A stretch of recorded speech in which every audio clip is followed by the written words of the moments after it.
गणतंत्र दिवस परेड में कर्तव्य पथ पर प्रदेश की लगातार तीसरी बार चयनित झांकी में दिखी विकसित हरियाणा की झलक। मुख्यमंत्री ने लोगों से वोट कर हरियाणा की झांकी को विजेता बनाने की अपील की।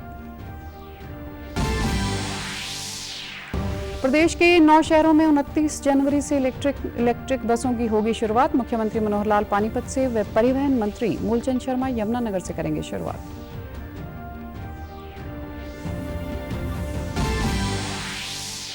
कुरुक्षेत्र के कृषि विज्ञान केंद्र में कार्यरत रहे डॉक्टर हरिओम व सिरसा के समाज सेवी गुरविंदर ने पद्मश्री से सम्मानित होने का बताया गर्व का पल, सरकार का जताया आभार। और गणतंत्र दिवस के अवसर पर रोहतक क्षेत्र के लोगों को मिला तोहफा। डॉक्टर अरविंद शर्मा ने रोहतक रेलवे स्टेशन से अयोध्या जाने वाली फरक्का एक्सप्रेस ट्रेन को हरी झंडी दिखाकर किया रवाना।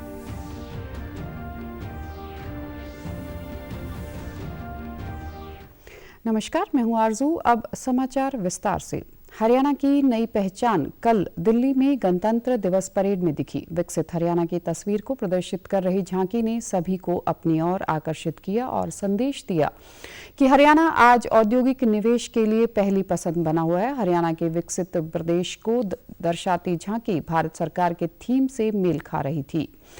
पात्र लोगों को घर बैठे ही लाभ पहुंचाने वाली अनूठी योजना मेरा परिवार मेरी पहचान योजना को झांकी के माध्यम से देश के समक्ष रखा गया। झांकी में हरियाणा में विकास की दिशा में तेजी से हुए बदलाव को भी दिखाया गया। झांकी शिक्षा के क्षेत्र में हुए बदलाव के साथ साथ हिसार के राखी गढ़ी में खुदाई के दौरान मिले सिंधु घाटी सभ्यता व हड़प्पा पूर्व की सभ्यता के अवशेष को भी दर्शाया गया।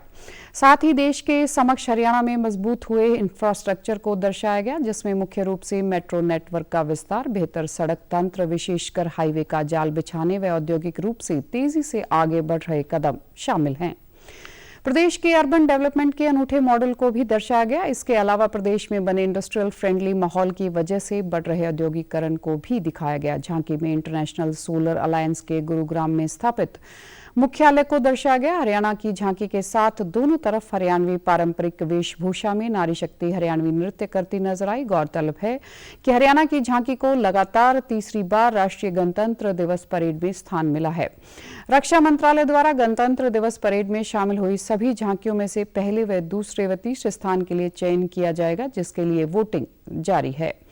मुख्यमंत्री मनोहर लाल ने एक्स पर कहा कि साथियों, आप सभी mygov.india पोर्टल पर हरियाणा की गणतंत्र दिवस झांकी को वोट देकर विजयी बनाएं। यह मतदान आप QR कोड स्कैन करके SMS कर अथवा लिंक को खोलकर कर सकते हैं। अधिक से अधिक मतदान अवश्य करें।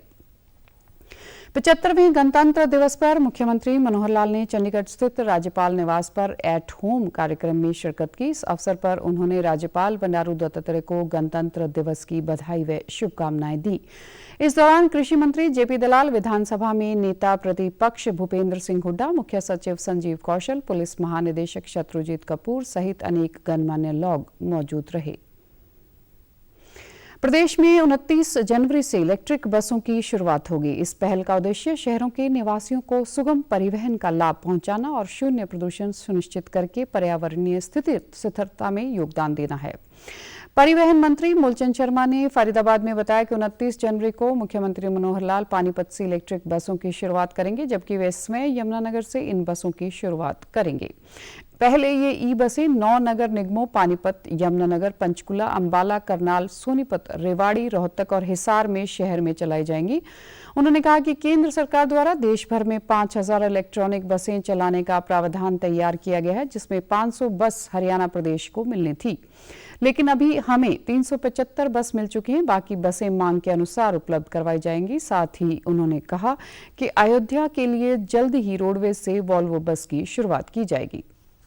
100 बस नहीं है, वो 500 बस जो केंद्र की तरफ से 5000 पूरे केंद्र का फैसला हुआ था कि नितिन गडकरी जी के, और से 5000 बस में जो 500 बस हमारे हरियाणा को मिलने वाली थी, 375 बस हमको मिले हैं।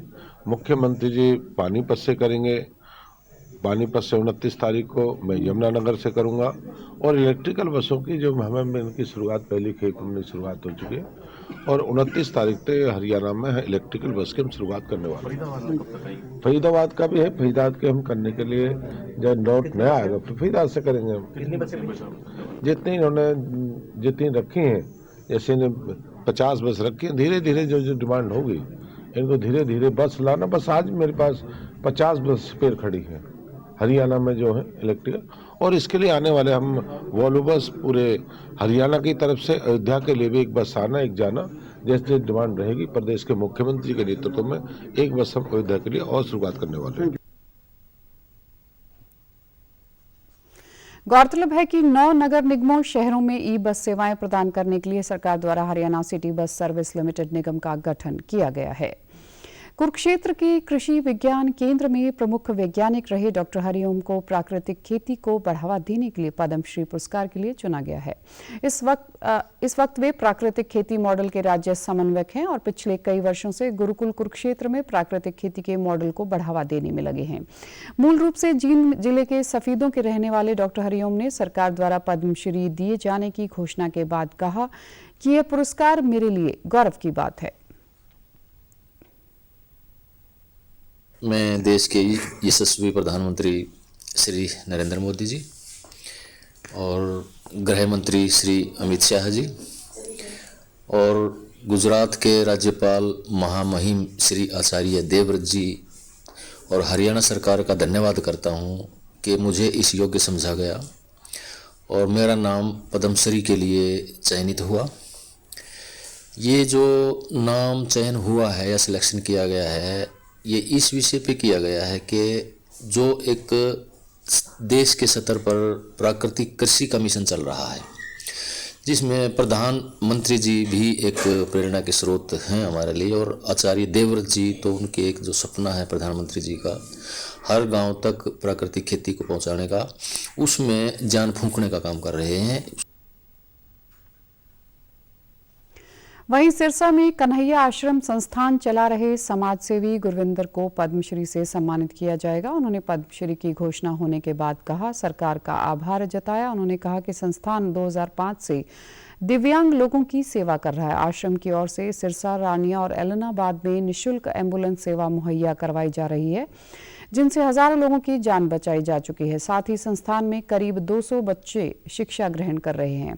उन्होंने कहा कि यह पुरस्कार मानवता की सेवा कर रहे सभी लोगों को समर्पित है। संस्थान में आए करीब 800 लोगों में से लगभग 400 लोग ठीक होकर अपने घर सकुशल जा चुके हैं। इस पुरस्कार से सम्मानित होने के बाद हमारी जिम्मेदारी और बढ़ेगी। उन्होंने कहा कि सेवा के लिए मन में भावना होनी चाहिए, रास्ते बहुत हैं। द्वारा नॉमिनेट किया गया और उसके बाद भारत सरकार ने जो पद्मश्री दिया है उसके लिए मैं उनका धन्यवाद भी करता हूं। और यह जो अवार्ड है ये मानवता की सेवा कर रहे सभी भाई बहनों बच्चों को समर्पित है। मेरे साथी जो लगभग 19-20 साल से इस सेवा में मेरे साथ कंधे से कंधे मिलाकर चल रहे हैं, या ट्रस्ट को किसी ने भी किसी भी तरह का सहयोग किया है, किसी भी तरह की सेवा में सहयोग किया है, उन सभी को यह अवार्ड समर्पित है। 1 जनवरी 2005 को सामान्य अस्पताल सिरसा में सिर्फ दूध सेवा के साथ इस संस्था की शुरुआत हुई और आगे चलकर जैसे जैसे लोग जुड़ते गए सेवाएं बढ़ती गई। लगभग अगर टोटल देखें तो भाई कन्हैया आश्रम में 800 के करीब बहन भाई बुजुर्ग बच्चे आ चुके हैं और जिनमें से लगभग 370 के आसपास ठीक होकर अपने घरों में जा चुके हैं। गणतंत्र दिवस के अवसर पर रोहतक क्षेत्र के लोगों को तोहफा मिला है। भाजपा सांसद डॉक्टर अरविंद शर्मा व पूर्व मंत्री मनीष ग्रोवर ने कल देर शाम को रोहतक रेलवे स्टेशन से अयोध्या जाने वाली फरक्का एक्सप्रेस ट्रेन को हरी झंडी दिखाकर रवाना किया। इस ट्रेन के चलने से क्षेत्र के राम भक्तों में खुशी का माहौल है। क्षेत्र के लोगों द्वारा रोहतक से अयोध्या के लिए ट्रेन की मांग को सांसद ने लोकसभा में रखी। रेलवे मंत्रालय ने पिछले दिनों इस एक्सप्रेस ट्रेन को मंजूरी प्रदान की थी। यह ट्रेन पंजाब के भटिंडा से शाम 4:25 पर चलेगी। इसके बाद हरियाणा में जींद, रोहतक, बहादुरगढ़ व दिल्ली होते हुए अगले दिन अयोध्या पहुंचेगी। वहीं तीसरे दिन मालदा टाउन पहुंचेगी। यह ट्रेन सप्ताह में 4 दिन यानी मंगलवार, गुरुवार, शुक्रवार व रविवार को चलेगी। फरक्का एक्सप्रेस कुल 67 स्टेशन से होकर गुजरेगी और 17 58 किलोमीटर का सफर तय करेगी, जिसमें 3 दिन का समय लगेगा। डॉक्टर अरविंद शर्मा ने प्रधानमंत्री नरेंद्र मोदी व केंद्रीय रेल मंत्री अश्विनी वैष्णव का आभार जताते हुए कहा कि इससे पहले भी रेल मंत्रालय ने उनकी कई बड़ी मांगों को पूरा किया है। यहां से अयोध्या के लिए गाड़ी चलाने का पूरा श्रेय इस क्षेत्र की जनता को जाता है। उन्होंने कहा कि क्षेत्र के श्रद्धालुओं की चाहत थी कि वे भी अयोध्या के दर्शन करें और प्रभु राम से उनकी मनोकामना प्रधानमंत्री, रेल मंत्री व मुख्यमंत्री के माध्यम से पूरी की है। उन्होंने कहा कि राम मंदिर के निर्माण से एक नए युग का सूत्रपात हुआ है। उन्होंने कहा कि राम मंदिर के निर्माण के बाद राष्ट्र के विकास की गति और भी तेज होगी।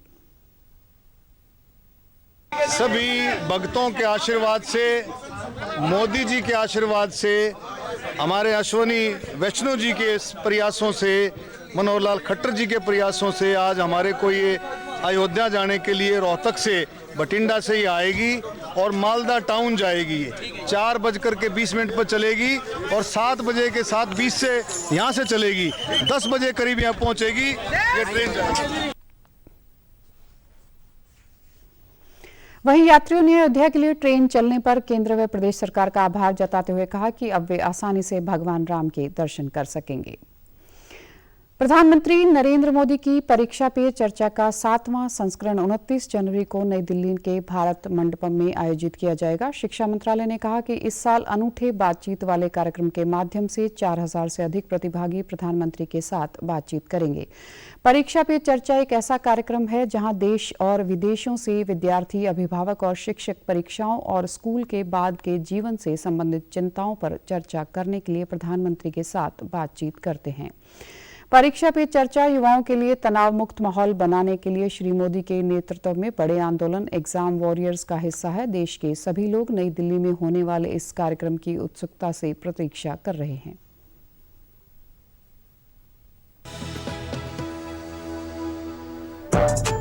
परीक्षा पे चर्चा आओ करें मिलकर, पीएम जी कहते हैं बात करो खुलकर। ये एग्जाम वॉरियर हैं डॉक्टर राजेंद्र प्रसाद केंद्रीय विद्यालय नई दिल्ली के, जो संदेश दे रहे हैं कि कैसे परीक्षा को उत्सव की तरह मनाना चाहिए और परीक्षा का तनाव नहीं लेना चाहिए। ये बता रहे हैं कि सभी छात्र मिलकर परीक्षा पे चर्चा में शामिल हों और परीक्षा के बारे में खुलकर बातें करें। आज ही से कर ली मैंने ये बात मेंशन, मैं कर सकता हूँ नए इन्वेंशन।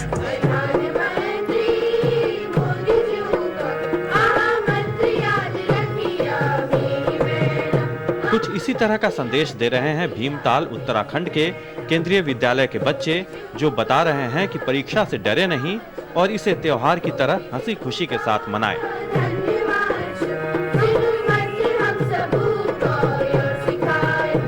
स्कूली छात्रों की ये प्रस्तुति दर्शाती है कि प्रधानमंत्री नरेंद्र मोदी के आगामी परीक्षा पे चर्चा कार्यक्रम के प्रति देश भर में कितना उत्साह है। छात्रों का मानना है कि परीक्षा पे चर्चा कार्यक्रम की वजह से परीक्षा को लेकर उनका नजरिया बदला है और अब वो बिना किसी तनाव और डर के परीक्षा में शामिल होते हैं। यह हम विद्यार्थियों के तनाव को ही दूर नहीं करता, यह हमें सफलता के मार्ग तक अथवा शिखर तक भी पहुंचाता है। यह हम सभी विद्यार्थियों की साझा समस्याओं से अवगत कराता है। इस कार्यक्रम से हमें अपनी समस्याओं का समाधान तो मिलता ही है, दूसरे विद्यार्थियों की समस्याओं के लिए सुझाए गए दिशा निर्देश का भी हमें फायदा मिलता है। प्रधानमंत्री जी जब बात करेंगे तो उससे हमें बहुत कुछ सीखने मिलेगा और हमारे प्रॉब्लम्स का सॉल्यूशन निकलेगा कि किस तरीके से हम हमारा स्ट्रेस कम कर सकते हैं और हमारा टाइम मैनेजमेंट हम कैसे कर सकते हैं। इस तरीके से बहुत से सॉल्यूशंस हमें मिलेंगे। हम लोगों के फैमिली प्रेशर रहता है, पीयर प्रेशर रहता है, सारे फ्रेंड्स वगैरह का भी प्रेशर रहता है कि वो अच्छा कर रहा है, उसका स्टैंडर्ड इतना है, उसकी मार्किंग इतनी चल रही है, तो बच्चा बहुत ज़्यादा डिप्रेशन में आ जाता है, बहुत स्ट्रेस होता है उसको। तो अभी जैसे पीएम हमारे खुद हम बच्चों को मोटिवेट कर रहे हैं कि हाँ तुम लोग कर सकते हो, मतलब तुम्हें स्ट्रेस नहीं लेना, तुम लोग बहुत अच्छा परफॉर्म करोगे। तो हाँ, बहुत कुछ मोटिवेशन मिल रहा है उनसे। प्रधानमंत्री नरेंद्र मोदी के परीक्षा पे चर्चा कार्यक्रम में वर्ष 2021 में भाग लेने वाली पानीपत के डीएवी स्कूल की अध्यापिका सुमन रानी के जीवन में काफी बदलाव आया है। वे पिछले 8 वर्षों से डीएवी स्कूल में सामाजिक विज्ञान विषय की अध्यापिका हैं। उन्होंने बताया कि मैं अपने आप को भाग्यशाली समझती हूं कि प्रधानमंत्री से मेरी चर्चा हुई। उन्होंने कहा कि परीक्षा में पे चर्चा कार्यक्रम बोर्ड की परीक्षा देने वाले विद्यार्थियों के लिए बहुत ही लाभदायक है। मैं चाहती हूं कि प्रधानमंत्री आगे भी इस पहल को जारी रखें और नई पीढ़ी को नए अवसर प्रदान करते रहें ताकि उनका भविष्य सुदृढ़ बन सके।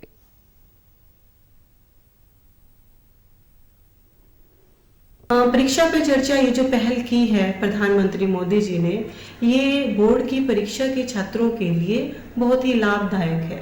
उन पे जो एक परीक्षा के दौरान एक तनाव होता है, उस तनाव के भय से उनको मुक्ति मिली है।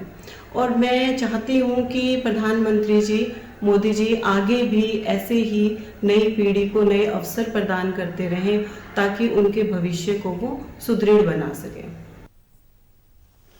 वहीं विद्यार्थियों ने कहा कि परीक्षा पे चर्चा कार्यक्रम से पहले उन्हें परीक्षा के दौरान डर लगता था, लेकिन अब वे आराम से बिना किसी तनाव के परीक्षा देते हैं। इससे उनके जीवन में काफी बदलाव है। इस कार्यक्रम के लिए वे प्रधानमंत्री का धन्यवाद करते हैं।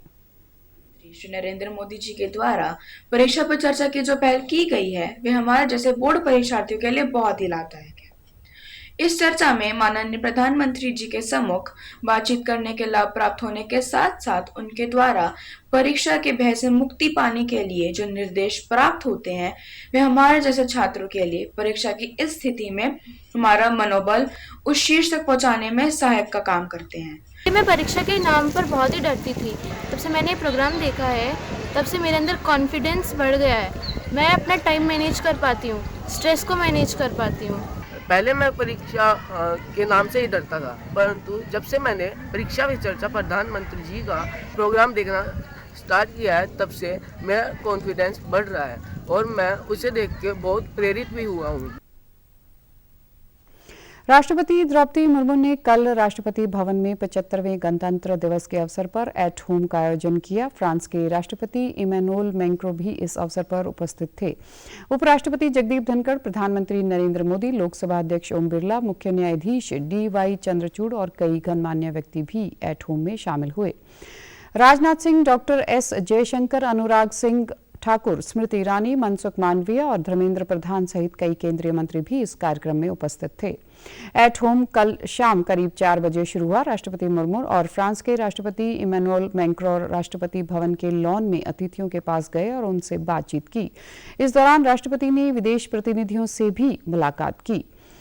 भारत और फ्रांस ने उभरती वैश्विक चुनौतियों से निपटने और विश्व के सतत विकास के लिए न्यायसंगत और शांतिपूर्ण अंतर्राष्ट्रीय व्यवस्था बनाए रखने का संकल्प दोहराया है। साथ ही दोनों देशों ने प्रभावी बहुपक्षीय व्यवस्था में सुधार का आह्वान भी किया है। भारत फ्रांस ने संयुक्त वक्तव्य में कहा कि प्रधानमंत्री नरेंद्र मोदी और फ्रांस के राष्ट्रपति इमैनुअल मैक्रों ने बैठक के दौरान संयुक्त राष्ट्र सुरक्षा परिषद में सुधार की तत्काल आवश्यकता पर जोर दिया। फ्रांस ने सुरक्षा परिषद में भारत की स्थायी सदस्यता के लिए अपना दृढ़ समर्थन भी दोहराया। दोनों नेता सामूहिक उत्पीड़न के मामले में वीटो के इस्तेमाल से जुड़े नियमों पर बातचीत करने पर सहमत हुए। उन्होंने लाल सागर सहित समूचे क्षेत्र में संघर्ष की ओर बढ़ने की संभावना पर गंभीर चिंता व्यक्त की। दोनों नेताओं ने कहा कि इस युद्ध का विश्व की अर्थव्यवस्था पर पहले ही गंभीर असर पड़ा है। दोनों देशों के बीच रक्षा अंतरिक्ष साझेदारी समझौता, न्यू स्पेस इंडिया लिमिटेड और एरियान स्पेस के बीच उपग्रह प्रक्षेपण के लिए समझौता ज्ञापन पर हस्ताक्षर हुए। साथ ही टाटा और एयरबस हेलीकॉप्टर के बीच H-125 हेलीकॉप्टर के निर्माण की औद्योगिक साझेदारी पर भी समझौता हुआ। 3. An MOU between New Space India Limited (NSIL) and Ariane Space with regard to satellite launches. Industrial partnership between Tata and Airbus helicopters for production of H-125 helicopters with a significant indigenous and localization component. प्रधानमंत्री नरेंद्र मोदी कल सुबह 11 बजे आकाशवाणी पर मन की बात कार्यक्रम में देश विदेश के लोगों के साथ अपने विचार साझा करेंगे।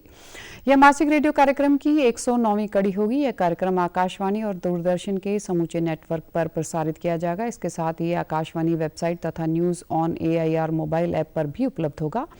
मन की बात कार्यक्रम का आकाशवाणी, दूरदर्शन समाचार, प्रधानमंत्री कार्यालय और सूचना एवं प्रसारण मंत्रालय के YouTube चैनलों पर भी सीधा प्रसारण होगा। केंद्रीय ऊर्जा एवं भारी उद्योग राज्य मंत्री कृष्णपाल गुर्जर ने आज पलवल के रसूलपुर में नवनिर्मित रेलवे ओवरब्रिज का शुभारंभ कर जनता को समर्पित किया। इसके निर्माण पर 24 करोड़ रुपए से अधिक की लागत आई है। इस मौके पर केंद्रीय राज्य मंत्री ने कहा कि इस ब्रिज के शुरू होने से रेलवे लाइन पार के लोगों को आवागमन में सुविधा होगी। इस क्षेत्र के लोग लंबे समय से आरओबी को बनाने की मांग कर रहे थे। केंद्र में मोदी सरकार व प्रदेश में मनोहर लाल की सरकार ने लोगों को इस समस्या से निजात दिलाने का कार्य किया है। लोगों की वर्षों से चली आ रही परेशानी अब आरओबी के शुरू होने से समाप्त हो गई है। रसूलपुर आरओबी के शुरू होने से बैंसलात क्षेत्र के सैकड़ों गांवों को फायदा होगा।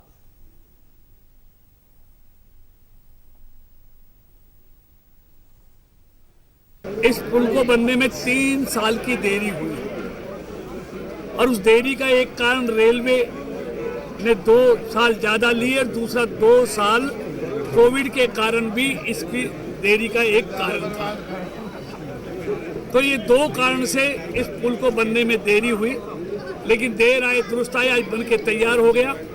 और लोग तो आज़ादी के बाद से इस आरओबी की उम्मीद कर रहे थे, लेकिन इस उम्मीद को पूरी करने का काम मनोहर जी की सरकार ने किया है और आज हमने इलाके के लोगों को सुपुर्द किया है। अब उनका जो घूम कर जाना था, जो सालों सालों की परेशानियां थी, आज वो परेशानियां इस पुल के आरओबी के शुरू होने के बाद हमेशा के लिए समाप्त हो। साइड का काम है, सड़क का काम है, सब पूरे हो गए। लेकिन एक बार जो यहाँ से लोग आवागमन हो जाए बैसलात को या रेलवे पार के इलाके के लिए, इसलिए इसको शुरू कर दिया। स्थानीय निवासियों ने कहा कि रेलवे ओवरब्रिज के शुरू होने से यहां के लोगों को काफी लाभ होगा। पहले उन्हें कई किलोमीटर चक्कर लगाकर पलवल आना जाना पड़ता था, लेकिन अब इस पुल से लोगों को काफी राहत मिलेगी। गांव को, मेरे इलाके को और जो पुल पार का इलाका है उसको बड़ी खुशी का दिन है और बड़े हर उल्लास का दिन है कि आज ये पुल चला है। इससे बड़ी परेशानी हो रही थी। हम कभी असापने फाटक से जाते थे तो कभी हम मीसा गांव की तरफ से जाते थे, लेकिन चौधरी कृष्णपाल गुर्जर की मेहनत से और हमारे दीपक मंगला जी विधायक है, उनके प्रयास से आज ये पुल मिला है। हमारे क्षेत्र को, हमारे इलाके को बहुत ही विकास। जो हमारे इलाके की बहुत बड़ी समस्या थी ये पुल की, लोगों को इधर उधर से घूम के आना पड़ता था, काफी टाइम भी लगता था लोगों को। अब काफी पुल बनने से जो रास्ता है वो काफी सुगम और सरल हो गया है। इससे इलाके में और क्षेत्र में बहुत बड़ी खुशी की लहर है। इस अवसर पर विधायक दीपक मंगला, विधायक प्रवीण डागर, पूर्व मंत्री सुभाष कत्याल, भाजपा प्रदेश कार्यकारिणी के सदस्य डॉक्टर हरेंद्र पाल राणा, जिला अध्यक्ष चरण सिंह तेवतिया सहित जिला प्रशासन के अधिकारी मौजूद रहे। नूंह जिले के शिकरावा गांव में आज ग्रामीण फुटबॉल प्रतियोगिता का आयोजन शुभारंभ हुआ। इसमें कुल 8 टीमें अलग अलग आयु वर्ग में भाग ले रही थी। उपायुक्त धीरेन्द्र खड़गटा व पुलिस अधीक्षक नरेंद्र सिंह बिजरानिया ने प्रतियोगिता का उद्घाटन किया। साथ ही गांव के राजकीय वरिष्ठ माध्यमिक विद्यालय भवन में नई लाइब्रेरी और पब्लिक लाइब्रेरी की 4 दीवारी का भी उद्घाटन किया गया। खिलाड़ियों ने संबोधित करते हुए उपायुक्त व पुलिस अधीक्षक ने कहा कि जिले के अधिक से अधिक युवाओं को खेलों से जोड़ा जा रहा है ताकि उनका सर्वांगीण विकास हो सके। खेलों के माध्यम से युवा अपना उज्जवल भविष्य बना सकते हैं। सरकार जिले के विकास के लिए लगातार प्रयासरत है। जिले के विभिन्न विभागों के अधिकारी व कर्मचारी भी यहां के युवाओं के लिए अनेक तरह की सुविधाएं मुहैया करवा रहे हैं। देखिए, हमारी तरफ से यही है कि जिले के अंदर ज़्यादा से ज़्यादा बच्चों को खेल कूद की ओर बढ़ावा दे जाए। इसी के अंतर्गत एसपी साहब की तरफ से एक मुहिम चालू की गई है। इसके अंतर्गत सभी स्कूल के बच्चे, गांव के बच्चे, ये फुटबॉल, क्रिकेट, इन सब जो खेलों हैं, इसका एक प्रतियोगिता पूरे साल के लिए ऑर्गेनाइज़ की जा रही है। इसकी शुरुआत हमने शिकावा से की है। आने वाले समय में और भी गाँव को हम इसमें इंक्लूड करेंगे। तो ये एक चीज़ था। दूसरा, हमने लाइब्रेरी यहाँ पर शिकरावा स्कूल के अंदर पंचायत फंड से हमारे सरपंच साहब ने बनवाई है, तो बहुत अच्छी बात है। और आने वाले सभी स्कूलों में इस टाइप की लाइब्रेरियाँ हों। सरकार की तरफ से ऑलरेडी गाँव के अंदर लाइब्रेरी, जिम वगैरह इन सब का लिए आयोजन के लिए पैसा फंड दिया है। मैं चाहूँगा कि बाकी लोग भी इसके अंदर बहुत अच्छी पहल है पंचायत की, क्योंकि गाँव का जो भविष्य स्कूल से निकलता है और स्कूल में लाइब्रेरी होना एक बहुत सौभाग्य की बात है। और एसपी साहब ने आश्वासन दिया कि एक वो यहाँ कोई एक होमगार्ड का वो रखेंगे जो लाइब्रेरी की देखभाल भी करेगा और सुरक्षा भी करेगा। वहीं खिलाड़ियों ने खुशी जताते हुए कहा कि ऐसे आयोजन से युवाओं को आगे बढ़ने का मौका मिलता है। मकसद यही, देखो, एक एनर्जी फुल गेम है ताकि बच्चे नशा से बचे, और ज़्यादा टाइम वेस्टेड भी गेम नहीं है। पढ़ाई के साथ साथ घंटा आध घंटा खेल भी सके और अच्छी एनर्जी फुल दिखाएगा तो देखो वही दिखा सकता है जो अच्छा मतलब खाता है पीता है, गलत चीज़ों से दूर रहता है। तो उनको यही सीख मिलेगी, हमें गलत चीज़ों से दूर रहना चाहिए। हम सिर्फ एजुकेशन और खेल, उसके साथ खेल भी रखना चाहिए। भी हमारे गांव में एक ये फुटबॉल टूर्नामेंट के आयोजन से बच्चों में जो है रुचि पैदा की जा रही है और इसमें जो फुटबॉल टूर्नामेंट हो रहा है इसमें अंडर 16 और अबो 16 दोनों मतलब लेवल की जो टीमें खेल रही हैं। और अभी हमारे जो चीफ गेस्ट आए थे डीसी साहब और एसपी साहब, दोनों ने इस रिगार्डिंग बात भी की कि जो फैसिलिटीज़ जो गवर्नमेंट की तरफ से मतलब प्रोवाइड की जा रही हैं उनका भी किस तरह हम यूज़ कर सकते हैं और उनका एडवांटेज हम ले सकते हैं। आपको बता दें कि शिकरावा गांव से शहबाज अहमद भारतीय क्रिकेट टीम में इलाके का नाम रोशन कर रहे हैं। इसके अलावा दिव्यांग क्रिकेट में भी राष्ट्रीय स्तर पर एक खिलाड़ी यहां से खेल चुका है। सिरसा से सांसद सुनीता दुग्गल ने नाबार्ड द्वारा स्थानीय एमएस कॉलेज में आयोजित 2 दिवसीय एफपीओ मेले का उद्घाटन किया। उन्होंने मेले में प्रतिभागी किसानों, स्वयं सहायता समूह, स्टार्टअप एवं फार्म मशीनरी के स्टॉलों का निरीक्षण किया और विभिन्न उत्पादों व सेवाओं पर विस्तार से चर्चा की। इस दौरान सांसद ने किसानों से इस मेले के माध्यम से नवीनतम तकनीकी जानकारी प्राप्त करने की अपील की। सुनीता दुग्गल ने एफपीओ की सराहना करते हुए इसे किसानों की आय में वृद्धि के लिए एक अच्छा माध्यम बताया। उन्होंने कहा कि ग्रामीण क्षेत्रों में रोजगार सृजन व खाद्य प्रसंस्करण की लघु इकाइयों की स्थापना में एफपीओ एक महत्वपूर्ण भूमिका निभा सकते हैं। उन्होंने कहा कि बैंकों द्वारा ऋण के माध्यम से स्वयं सहायता समूह व कृषि उत्पादक संगठन अपनी गतिविधियों का विस्तार कर सकते हैं। कार्यक्रम के दौरान सांसद ने नाबार्ड द्वारा विभिन्न योजनाओं के तहत मंजूर किए गए कार्यों हेतु बैंक एवं एजेंसियों को स्वीकृति पत्र भी सौंपे।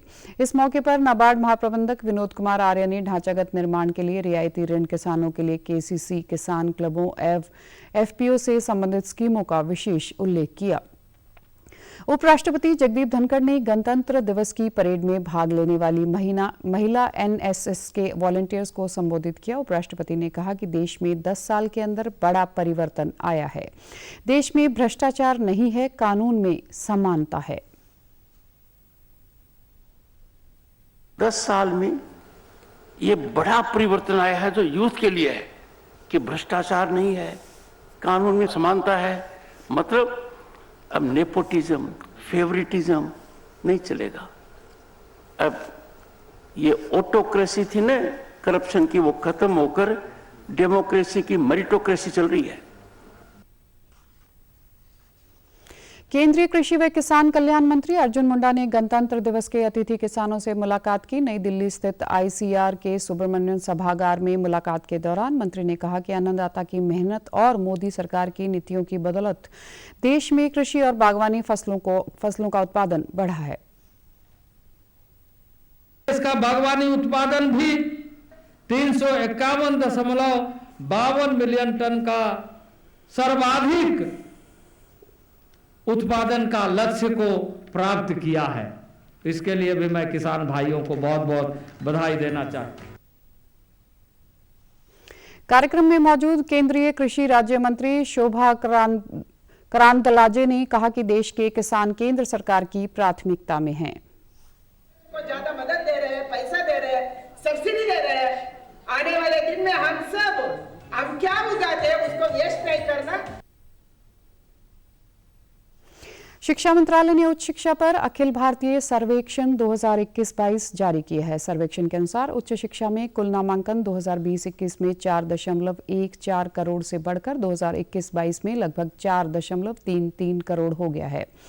वहीं महिला नामांकन में भी बढ़ोतरी हुई है, जब 2020-21 में 2.01 करोड़ से बढ़कर 2021-22 में 2.07 करोड़ हो गया। इसके अलावा एससी महिला छात्रों का नामांकन 2021-22 में बढ़कर 31.71 लाख हो गया है। एसटी छात्रों का नामांकन भी बढ़ा है। 2014-15 में हुए 16.41 लाख से बढ़कर 2021-22 में 27.1 लाख हो गया है। पीएचडी नामांकन 2021-22 में बढ़कर 2.12 लाख हो गया और मंत्रालय 2011 से AISHE का संचालन कर रहा है। इसमें AISHE के साथ पंजीकृत देश के सभी उच्च शैक्षणिक संस्थानों को शामिल करते हुए विभिन्न मापदंडों जैसे छात्र नामांकन, शिक्षक बुनियादी ढांचागत जानकारी आदि पर विस्तृत जानकारी एकत्रित की जाती है। समाचारों में आज इतना ही। नमस्कार।